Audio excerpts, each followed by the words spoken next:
was drag racing a '58 Corvette in the Air Force for this sergeant that he just couldn't speed shift for nothing. There, he had to let the clutch out, push the clutch back in, and I don't know what else.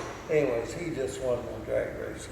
But he'd like to buy a pint or a fifth of this or that, and him and his wife would ride to the drag strip and watch me race their car. In California? No, this was in Charleston, South Carolina. Okay. Before I ever got a job. All right. Then I got the job. Yeah. I got discharged. Now, he had his own '58, and I don't know who he was going to get to drive it, but he put 6 2s on it. Nice. Cut a hole in the perforated hood, you know, the louvered hood.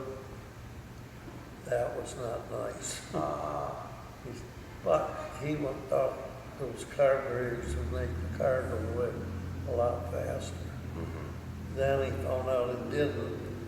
So then he bored it out a 4-inch bore and changed the cubes and bought high compression pistons. And thought, well, we'll really go now. And I don't know what happened there, but he never got what he expected to get for the money and stuff. So, anyways, I went to work for Xantop, and my dad had bought several Chevrolet cars and pickups, and in the fall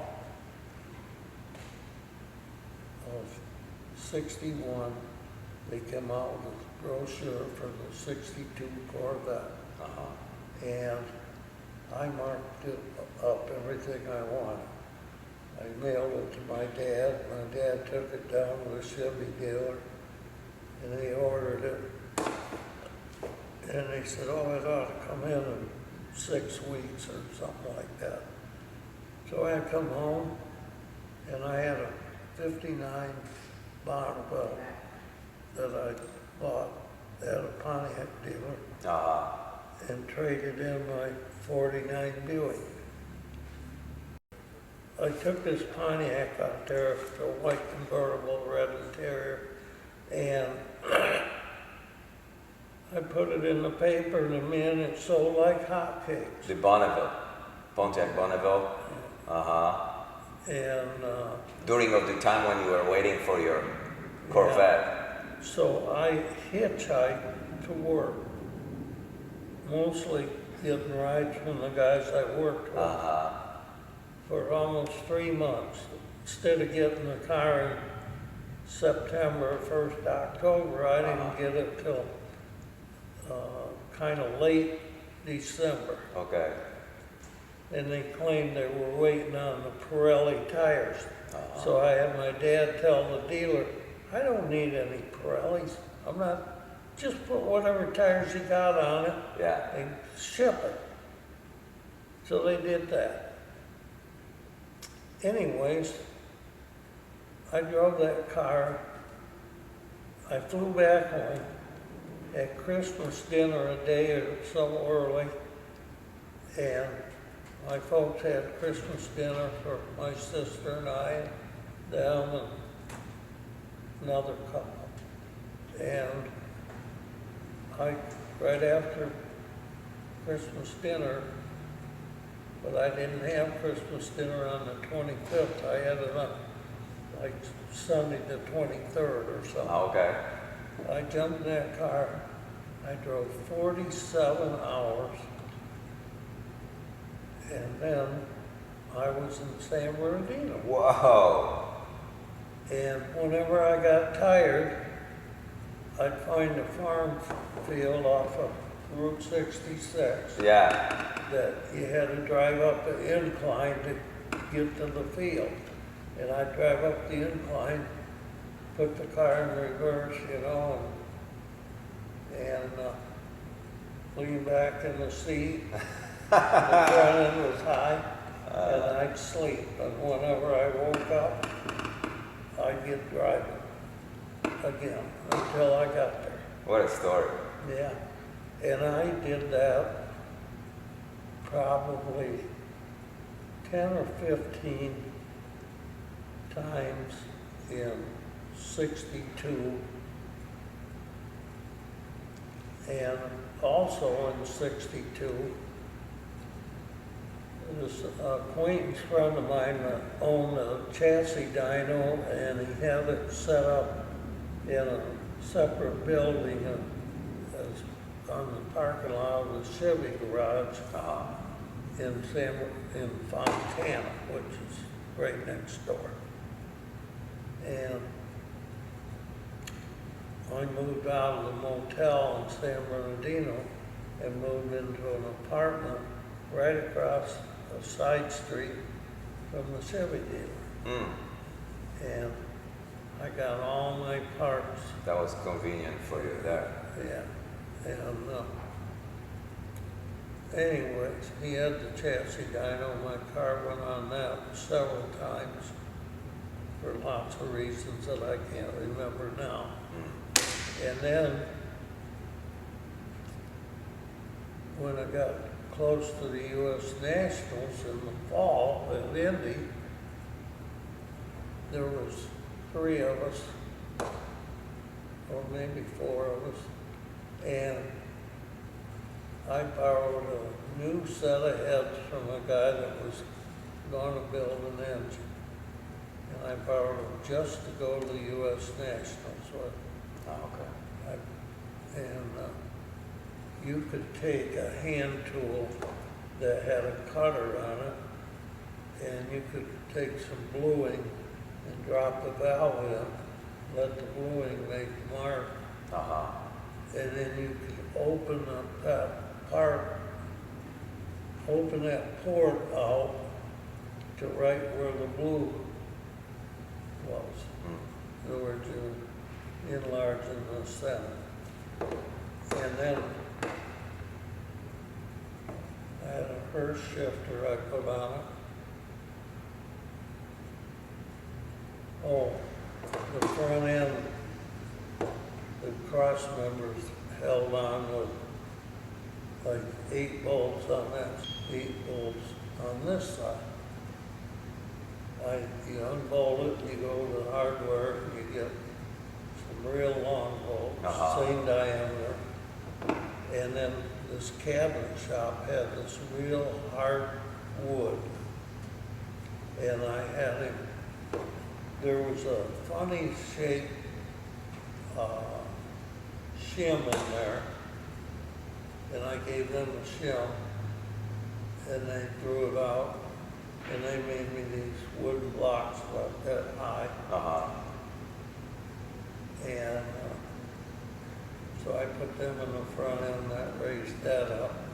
And the back end of the car, I cut it out and made these drag M and H. They were 16-inch diameter, and I think they were 10 inches wide. And National Opera approved the whole deal. And then I took the car to a body shop, and I had them put a flare light, so you could just go straight in or out. Plus some clearance, so when you hit a bump, your tire didn't hit the flare. And so I ended up winning the U.S. Nationals, 62. And so then how long you had car when you attend and won first U.S. Nationals? How long you had this Corvette right now? Oh, I only had it from... we had a few I months. had it from December of 61 around to August of 62. Yeah, so you have 8 months car, and you're already doing all these different mods, and you're attending U.S. nationals, and you're winning. Plus, during those 8 months, I'd accumulate my own vacation time, and I'd get time for working for these married guys that want to go to weddings and whatever. And so I'd accumulate like more than 2 weeks. And I'd get in that car and I'd drive it nonstop, except pulling off in a field and sleep back and forth to Michigan, and then back to San Bernardino. And I'd do that. And then when it came time to go to the Nationals, the guy that owned the chassis dyno, he borrowed 2 pickup trucks. One was pretty junky. We ended up doing something to it big time at my folks' farm. To get the thing to be running on all 6 or whatever. And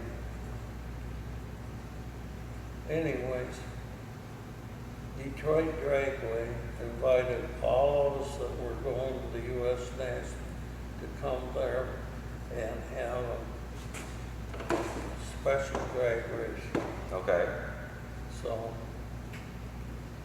I did that. And that's what, next year, year after, 62? So that's 63? No, it's before running U.S. National. Okay. It's the fall of 61. And then the trophies that are real tall over there for top speed and low ET. I had, What's the top speed there? I think 112. And ET, I don't remember. But I remember drag racing a Ford Pantera and beat him. Other cars I don't remember. And then in the finals, the 61 Corvette that only had a 283 engine was going to try and win again in 62. But I had mine all blueprinted, you know, changed the gears, Yeah. all that. And I whipped him, and that was the final run.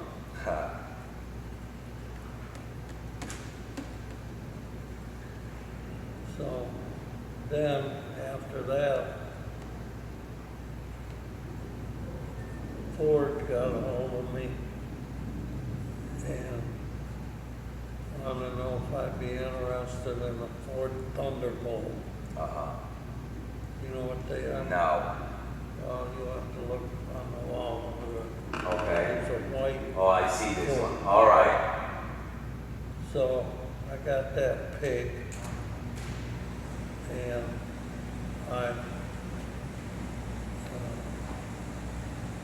So they ask you to represent them and ride their car. Yeah, they give me the cars supposedly. Yeah. Cost. So the 64, I went to the 63 Nationals with my own Corvette, and I dropped the rear end. And then I still did pretty good, but I did not. I had to take out a rear end. I had set up 488 gears, and I had a rear end with 456 gears, and I put that in, but I did not win that year. That was in 63.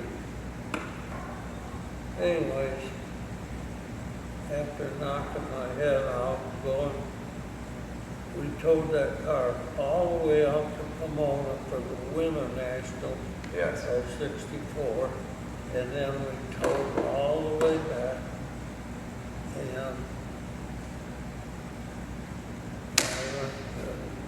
I ran local drag races, and then I ran the 64 Fall U.S. Nationals at Indy, and Chevrolet won. You won. I did not. Oh, you did not. No, not with a Not with the Ford. Yeah, yeah. I parked it Ford, and my buddy and I went out on a Sunday night to get a hamburger at a kind of family bar in Jackson, Michigan. And he knew a girl who was sitting there, so he went over and started talking to her. And then him and that girl brought her girlfriend over and introduced her to me. Uh-huh. And we had a couple of drinks. I told him I was having a party at the house.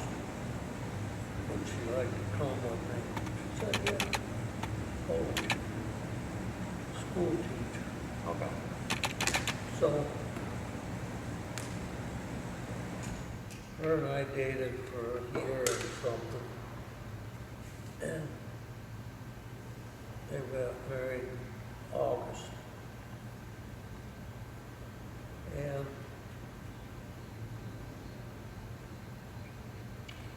after that, I had to build a house. I had to get promotions at work, you know. Uh-huh. And one thing and another, but cars were on the back burner because of doing what I had to do. Meaning you put them on the side, the racing and everything. Yeah, son drove them. And they decided that they weren't gonna race for a while, they were gonna regroup and come out with something all new. So he said he wanted such and such for the spare engines, the spare blowers. These are great big 1471 blowers, just like the fuelers run.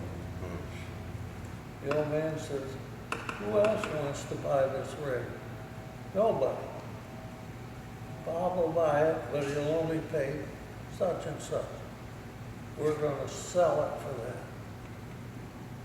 So I paid him for it, and the damn race car that I got in the deal was a later model. And then we started racing AA Alton. This is a badass class. That's what I wanted to ask. So I'm not familiar with the classes. So Well, it's the fastest.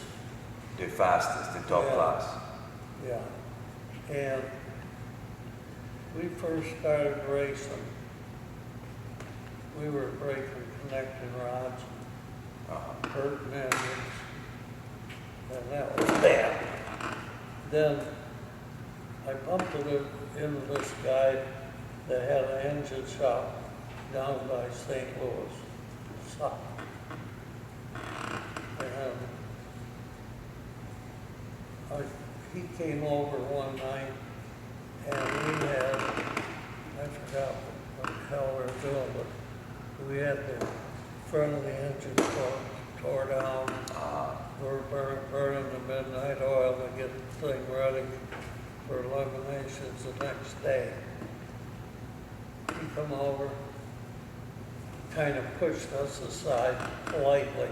Real nice guy. He wasn't pushing, but he just took right over.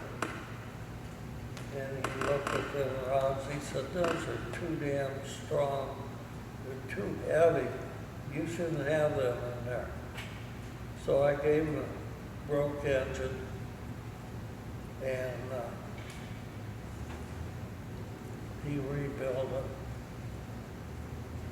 and I put it in the car and we could run the whole quarter mile without blowing up. So I'm sending one engine at a time because I had 5 engines. Okay. Well, I actually had 4 that time. He built the 5th new engine for me. And anyways, we started running all the national meets, and we got beat several times, and we had to make changes to the car. I changed the driver 2 or 3 times until we finally got one that could cut a decent light. Because most of those races are won on how quick you leave the line. Okay. And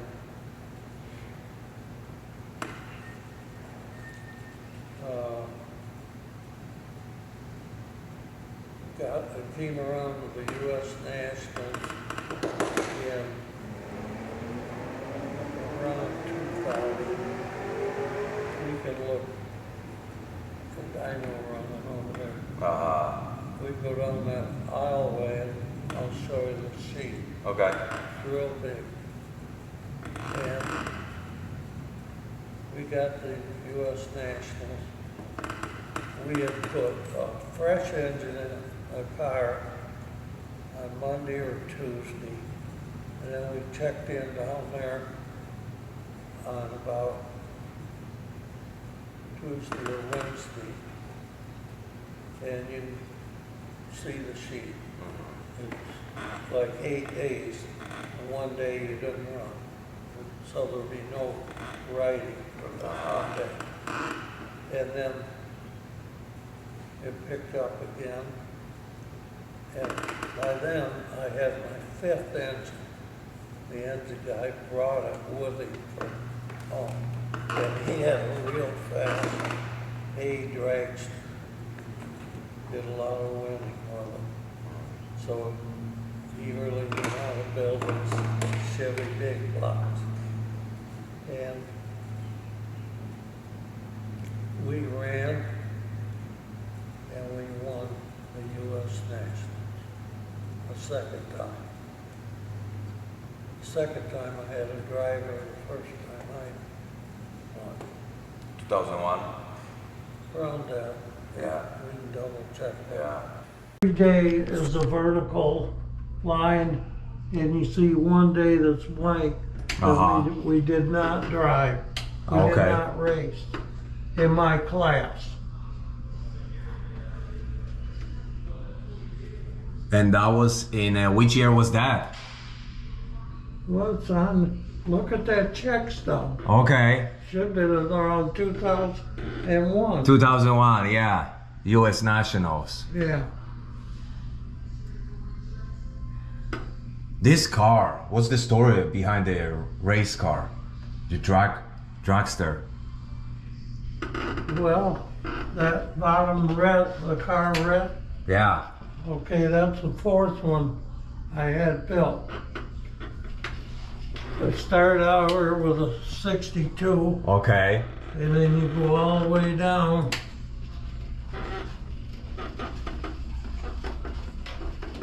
This was a stock body one, and then it was heavier than a dead nigger, and it took all winter to get it apart and back together. I didn't like that. All right. So then I had this stock body, one that was already a drag car, and we made it so the body would lift right off the chassis. Nice. Okay, then I had my fill of it. Then this was my first Haas car, and then I had 3 more built. Wow. One of the first 3 I totaled at Bradenton. And then the 4th one he built for me, we won the U.S. Nationals at Indy. So okay, so you built few cars. So let me ask you the beginning of those cars and beginning of the racing. I see here you started with a 62, which you mentioned, and this is not your first time when you mentioning the year of this Corvette, 62 Corvette, and that seems like this is something special for you, this special Well, year and special it was body. my first brand new car. Okay. And it was, I drag raced it every weekend. Friday night at Fontana, Saturday down at San Gabriel, that's in LA area. Uh-huh. And then I lived in San Bernardino, and I worked for the airline. Yeah. And then Sunday, we'd race at Pomona. Uh-huh. Was the idea to evolve with the building one after another one, or you were looking for more horsepower, or No. We wrecked some of them. At Bradenton, a guy totaled one of mine, okay, and I don't think it was his fault. Jerry Haas wrecked one of mine, but he took care of fixing it. uh-huh, He built it and he drove it. See, I had one in B altered. The one I mainly campaigned was A altered, and then we went to double A with a blower. yes, And the double A is the- I bought another guy's complete deal. uh-huh, And then once we got into that double A, I had 4 engines, uh-huh, all Donovan aluminum blocks. You know, the best of the best. just in case if something would happen. Well, not just, it did happen. It did happen. Then I bumped into a great guy. In fact, he was about your build. And I gave him a broke engine. He took it. He had a winning A dragster, which is basically the same engine I was running. This is before the blowers. Uh-huh, And then he tore it down. He said the rods are way too stiff, too strong, and that's why they're breaking. uh-huh, So he built the engine. I put it in, ran the whole quarter mile, no problem. So then after I get 10 runs on the next engine, I give it to him to tear it down and build it back up, you know. And we went through 3 engines that way. And then I told him to build me the 4th engine, brand new, uh-huh. just the way he built it.